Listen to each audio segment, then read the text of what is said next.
Okay, before I get started, I just want to say I'm going to be bringing up two things right now before I get into this review because there wasn't that much. Let's be honest, this was a recap show, so it was very little on it that progressed anything. Nothing really got progressed in this show. So I am going to elaborate on what they did cover and my thoughts about Tessa, but before I get started, there are two things I really need to address. What happened to La Parka? If I'm pronouncing the guy's name properly, he's in my face. I believe in the last couple of days, he passed away. Now, I did see what exactly happened to him. If you hadn't heard about El Parka, or La Parka, he was a wrestler in AAA, and unfortunately, from what I could tell, he was going to do a suicide dive straight out of the ring, and from what I can tell, he was not lined up properly with his opponent, and he went face first into the guardrail, which I understand the AAA guardrails at their arenas are solid. They're not like the American versions, which can move around and could actually fall to the ground with you. No. These are very solid. They are attached to the concrete. So from what I understand, he whacked his head on it. It jacked his neck. He broke his neck. He became paralyzed. And while in the hospital, he passed away. Now, I'm not a Mexican wrestling fan. Doesn't mean I don't think Mexican wrestling and lucha libre is good. But I will say this. Whatever I have seen at La Parka, he wasn't a bad wrestler.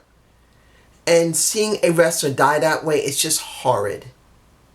You can say a lot about how wrestling is fake and is scripted, but it is still a dangerous sport. And people can still die, and there's an example of it right there. And my heart goes out to the family of La Parka. That's no lie, no joke, that's it. It just hurts to know that guy passed away that way. Even though he did what he loved, it's not something you want to see. Now, the second thing I'm going to cover is going to be at the end of this review. And this will be about what happened with Tessa Blanchard and what happened on Twitter. But before I get to that, let's get to what we got in this show. We had a match that gave us nothing going forward. Now, this was a tornado tag. Basically, from what I understand, Lucha Libre rules where anyone can be in there. You can tag anybody. You can go in and out of the ring all you want. And you got Reno Scum. You had the Dempsey Hit Squad with Raju and Shira. You didn't get Follow Bar with TJ Perkins. He was not available because of what happened in the House of Hardcore recording. So he went and got Daga. Alright. And then you had Reno Scum. Was it a good match? Of course. It wasn't a bad match at all. They all did a great job. TJ Perkins looked very good. Dez looked good. And Luster the Legend dealing with Ashira would be nice individually if they were going to build it into something. But they didn't. In the end, even though it was... Who won? I forgot who won. It was the Dempsey Hit Squad who won. But it really didn't give us anything. And hearing that... Don and Josh talking about, well, this has got to lead to a possible title picture doesn't mean anything if it's not down on paper. Look, if you're really going to make this mean something, this tornado tag should have meant something. You should have said that this tornado tag is going to lead to a match against the North. They already defended their title against Willie Mack, which should have happened.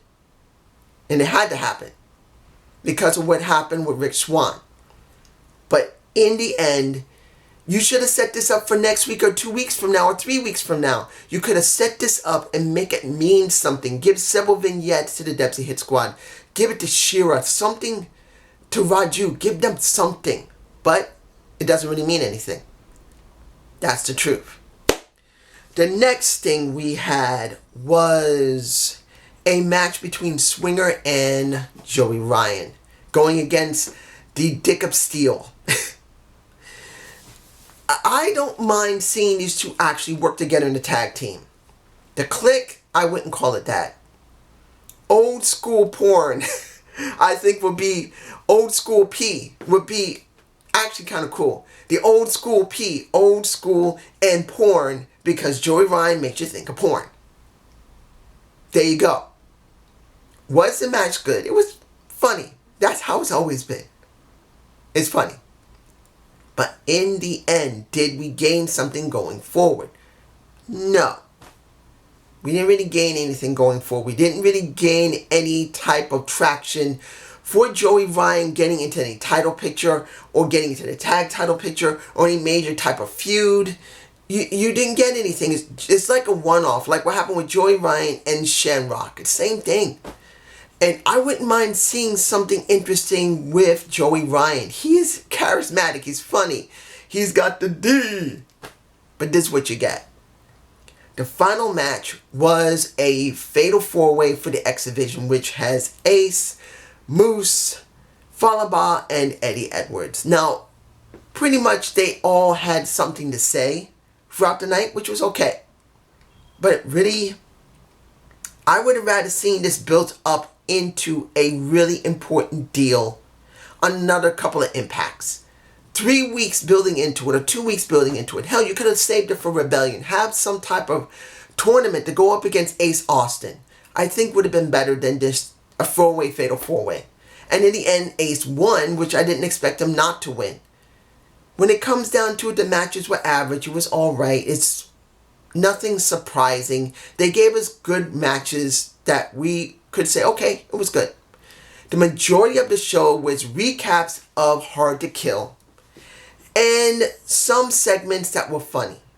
The most enjoyable segment to me was when RVD was with Katie Forbes and Jennifer. I'm botching her words, legitimately out of sort, because they started drinking the bubbly. Probably got it from a little bit of AEW's, little bit of a bubbly of Chris Jericho. Pretty much, this was getting a heel. It's in my face. Look at that body, man. Look at that woman's body. That you can't get bored with that. This was all sexualized. This was all to just get over the fact that he's a heel and now he has two women by his side and he can do whatever the hell he won't. And he said, you will live vicariously through me, my friends, because that's what you do when it comes to RVD. And when Jennifer says, oh, I want that RV dick, that just made me, I know they blogged it out, but that just made me laugh. In fact, that's what I want to name this video. All about the RVD. Star K. D Star K. That's what I was going to put. But I changed my mind because of what happened at the end of this show. But it was damn funny. It was. I enjoyed that. That was epic. You can't get away from that. And then seeing them under the covers of a 50-year-old man. Well, near 50. He's about my age right now. He's like 49, nearing 50, I think.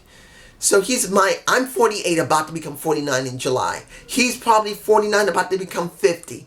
And he's got two women letting him kiss, letting him being kissing them for this bit. And one of them is his actual girlfriend. I liked it. I loved it. It was funny. If you didn't like it, I understand. It's not for everybody. Now, when you see the Willie Mack and you see the Richard Swann, this is one of the few things that's supposed to progress something. Willie didn't get the job done at Hard to Kill, and he comes from the ring to the back, and he basically passes a Rick, and Rick says, hey, you better stop. Why are you starting out? Why are you being like this? And he said, I let you down. You were willing to get us those shots, and I let you down. And he's pretty much saying no. And this is Rich saying no. Don't worry about it. I'm not mad at you. Don't you dare sell yourself short, because I don't think you're nothing. I think you're one of the best. And when I recover, we're going to get those titles. Now, I don't know if Rich Swann legitimately got hurt or not. You guys can tell me below. I haven't checked. But whether he's hurt or not, they're trying to build up a story of Rich Swann with Willie Mack trying to get the titles, like a building for the North. I'm alright with it. And we also had a little segment with Elgin, talking about how much he loved Japan and what happened in Pro Wrestling Noah, which was okay. But the question is, what are they doing with Elgin in this situation? It would have been better if he won the Call Your Shot trophy. That would have made sense to show this video package of him going to Japan, wrestling when he was over there like a couple of weeks or a month ago, and him talking about how much he loves Japan and how much Impact in Japan and the way they wrestle is not much different. That would have made sense, and it didn't make any sense, and they missed the ball here. Let me see here. Am I forgetting anything? Pretty much there was a lot of recapping, which really made the show very boring. Look, understand, I don't have a problem with recapping a show while you're giving us new content. But this was supposed to be a signature pay-per-view. And I'm being honest here. This should have been the signature pay-per-view. And then you should have had new content slated for afterward. So when you're doing Rebellion, because they're going to be doing Rebellion in about a month or two, I think, you would start building into Rebellion. Here, there was no building except for one thing. And that was the end of the show. And that was with Tessa Blanchard getting interviewed by Josh Matthews. Now, was it a good interview? It wasn't a bad interview. She did use her gender in this. That is obvious. She was going to use it, guys. So if you guys didn't like it, it's understandable. But she made it very clear. She's the first woman to do something like this. She's now changed how things are. She didn't say it like that, but she sees herself as a wrestler, and now she knows she's got basically a target on her back, and she's going to have to deal with that. And now you see Sammy on the TV in the back of them, roughly saying, congratulations. But it means nothing. I'm what Impact needs. I know they wanted you. I know Impact wanted you. Now they got you. Not going to change anything. And he's my face. Not going to change anything. I will be coming. Nothing will stop me. You better watch your back. And then she gets up, starts looking for him throughout that venue they're in. He again is shown up on, looks like the production area they have set up. And he said, you're wanting to see me now? You want to do this now? You're not going to get it. I make the rules. I am the one who's going to be doing this. You don't decide anything. I decide everything. And then they basically ended it. Now, was this a good show? No. This was a recap show that gave us only one thing going forward. Tessa versus Sammy. They did nothing for the tag titles. They did nothing for the X Division. They didn't progress any new storylines. Nothing. That's all this was. And I think they made a serious mistake with that. I understand that people were tired after Hard to Kill, but they had this taped weeks ahead of time, at least a week or two ahead of time. They had to have it taped. So they could have decided to do something better than this, and they did not. And this is what I worried about. And this now leads me to what happened about the tweets with Tessa Blanchard. Now, I didn't want to get involved in this situation because I really don't check out Twitter. As you guys know, I don't really have a Twitter. Well, technically, I do have a Twitter, but that's for my other channel, and that's the animated channel. And I don't even use it. I don't even put anything on Twitter. I'm not a big social media guy. I'm just not. Even though I did put something on Facebook from the anime I've done, I'm not a big social media guy. I'm just not. But hearing what happened with Tessa, that she said, hey, why don't you guys say something? I'm about to do something special. And you got Allison Kay and several other women from not only NWA, I believe AEW had a couple of women speak as well. I don't think anybody from WWE said anything, but technically speaking, the people in NWA and the people in AEW spoke up about her, saying that she's racist and she was a bully. And the only person that generally tried to defend her was Moose. Now let's put this in perspective, guys. I'm going to make this very clear. I'm going to make it crystal clear. I've heard what the Slug Daddy said. I heard what JD NYC said. I've seen what the Slug Daddy from Off the Rope Show Central. I didn't get a chance to see the Wrestling Inc. podcast yet about what they thought of it. I don't know if they did do a piece on it. And with Andre, I have not really checked. As far as I can tell, he didn't do anything or talk about it yet. Maybe he has. I haven't checked his channel. Andre, how you doing, dude? I want to make this very clear. Could she have said those things? course she could have. Was she wrong about it? Was she wrong about being racist, having racist remarks and maybe spitting in someone's face, being a bully? Of course she could be wrong, easily. And I wouldn't defend it. But at this moment in time where everyone is jumping down her throat about it, and how she responded to it saying, hey, if you want to talk to me, talk to me. I tried to treat you with respect. It is a lie. That doesn't matter anymore. It doesn't. Hearing what she said on Twitter, hearing that the women are chomping on her, women wrestlers are chomping on her, means nothing. It's noise. And if you see it as I see it, it's just plain ass noise. No matter if it's true or not, it's noise. This is what it comes down to. A major promotion, even if it's not like WWE, Impact Wrestling is still a staple of the United States. It's still one of the most strongest next to WWE, even though it's been greatly diminished and is now trying to rebuild itself through Access TV. It is still a staple promotion. And now they just put their main title that's always been held by men, like any other promotion, on a woman. And the key of this entire situation is not about her being bashed by other women wrestlers and if she's racist or not, or a bully or not. This is about if this major promotion who just took a big risk, just moving from Anthem to Access, with maybe Anthem had maybe 1 million or 2 or 3 or 5 million or 10 million people to 120 million people who watch their network. They have just risked it all, putting their title on a woman. And the key of this entire situation, just like I said in Hard to Kill, will be her being written for. Will the creative team write properly for her? Will they write properly for her opponents? Will they continue writing properly for everyone? This is where they're going to sink or swim, because this is going to be a major situation for this entire year. No matter, even if she holds the title for 2 months or 3 or 4, ladies and gentlemen, it makes no difference. Now, being on Access for a year now, and they just put this title on this woman, they must now level up their writing and the creative team. If they do not make this show look good, not just having Tessa look good and having good feuds, that means they got to give everyone something on this promotion.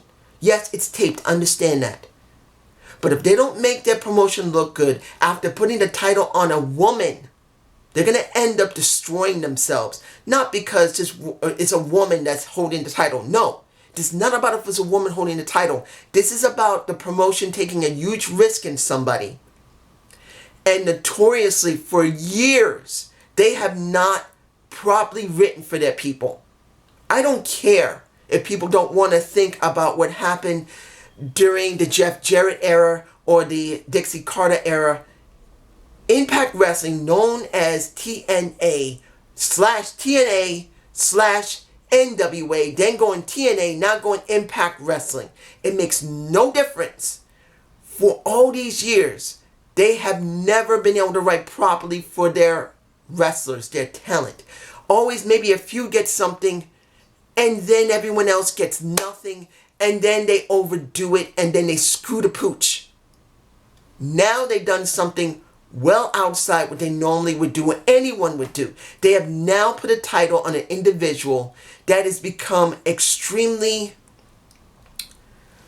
how would you say it? Not controversial, but pretty much charged. Pretty much electrified in a sense. This is the first time a woman is holding this title in a major promotion in the United States that is known. And I know it doesn't really matter about her being her, but people are seeing it that way. And they're going to sink or swim by their writing. Not by Tessa's work, because we know she can do it even if she's a bully, even if she's racist, which we don't know. I don't think she is, but I don't know. When it comes down to it, it is going to be the writing team that's going to sink or swim this. It makes no difference. I'm going to say it again. It makes no difference about Twitter. It is noise. whether they're Allison Kay and anyone else, is just chewing on her because they're jealous or they're legitimately telling the truth. It makes no difference. It is noise now. All that matters if the creative team writes, because if they do this wrong and it looks bad, it's not that another woman won't hold the title. The ratings are going to be the question here. The merchandise moving is going to be the question. Selling out venues is going to be the question. If the creative team can't write, it makes no difference who's holding what titles and what position. It looked bad. And this is what it's going to be the next year. What happens after this? Because it's the beginning of the year. By December, we're going to know what the result of this has been. Will it be a joke that set back Impact Wrestling at least a good year, 2 or 5 years? Or will they gain something from it because they know they need to change and be way better than WWE, way better than AEW, way better than NWA or ROH? They need to up their game so they can get eyes on the product, start moving merchandise, start selling out arenas, and let Access TV consider them important enough to put them on prime time. And keep prime time. But it's just me. Have a good day. Have a good night. Peace.